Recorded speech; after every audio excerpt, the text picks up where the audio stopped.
això és molt important, quan parlem de per què els joves no beuen vi, perquè en canvi això amb el vermut sí que ho hem aconseguit, i és veritat, aquesta idea alegre del vermut l'hem aconseguit, jo crec que en part l'hem aconseguit perquè ara tenim ganes de veure'ns lo nostre i perquè ara ja ens hem cansat de, per exemple, tolerar pa amb tomàquet amb pinzell, doncs ara no.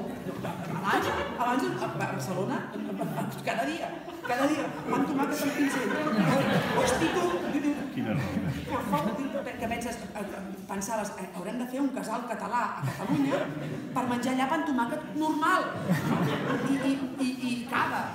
Però ara hi ha, és veritat, unes ganes de conèixer i d'estimar les coses pròpies que són un canvi molt gran i ho estan fent els joves, això. I el vermut és molt senzill perquè tu vas a Gràcia i amb un got qualsevol et posen el vermut i ja està. Clar, el vi és més complicat per la qüestió de les copes. Jo crec que la Generalitat ens hauria de pagar, i no és broma, copes Riedel als bars, perquè n'hi haguessin, perquè tothom en tingués, i així, i també que algú obrís en diumenge, segons com, perquè de vegades tu vols portar un amic a una DO, un guiri que arriba i dius, ja veuràs, i tot està tancat en diumenge, no?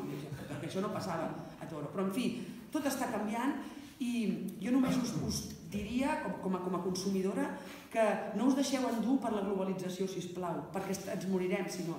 Perquè tothom ho vol fer tot igual, ara. Ja hem arrencat moltes vinyes perquè no eren modernes i no eren guais i no donaven prou raïm i van plantar el que tocava. Però, oi que ara estem tornant als bàsics, que en diuen, doncs jo us demanaria això, i en aquest sentit, ja per acabar abans d'anar a veure, us diria que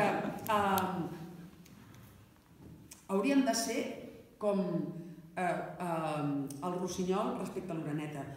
El rossinyol és un ocell que canta i l'oreneta també és un ocell que canta, no? Són els dos cantaires, l'únic és que el rossinyol canta de nit també. I per quina raó les orenetes estan totes engaviades, els senyors les passegen, i en canvi els rossinyols no n'hi ha ni una engàvia? Doncs per una raó molt senzilla, i és aquesta, i aquesta és la clau de tot. El rossinyol és un ocell que ve de l'Àfrica, primer arriba el mascle, després arriba la femella, no entrarem ara perquè ja arriba més tard, perquè seria un debat que no toca. Travessen la frontera sense que Fernández Díaz posi de moment impediments, però tot arribarà, no us preocupeu. I arriba aquí. I llavors, per què fa el niu i llavors arriba ella, lliguen cantant, això és molt civilitzat, i seguim amb això, l'oreneta fa igual. Llavors, en què es diferencien? Doncs en el que mengen. I és per això que l'oreneta està engaviada. L'oreneta, vull dir, la cadernera menja panís.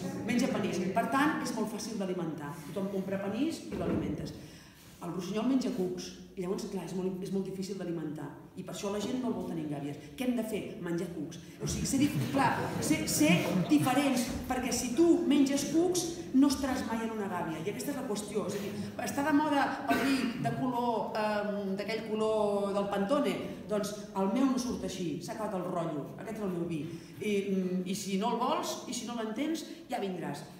Jo crec que aquesta és la qüestió bàsica, perquè les coses més locals són les coses més universals, jo diria. I en aquest sentit, 100 años de soledad, Macondo, el poble més petit de la humanitat, és el poble més universal del món, no? Doncs aquesta és la qüestió que jo crec que us demano i que crec que esteu fent. Moltes gràcies per convidar-me, és un gran honor.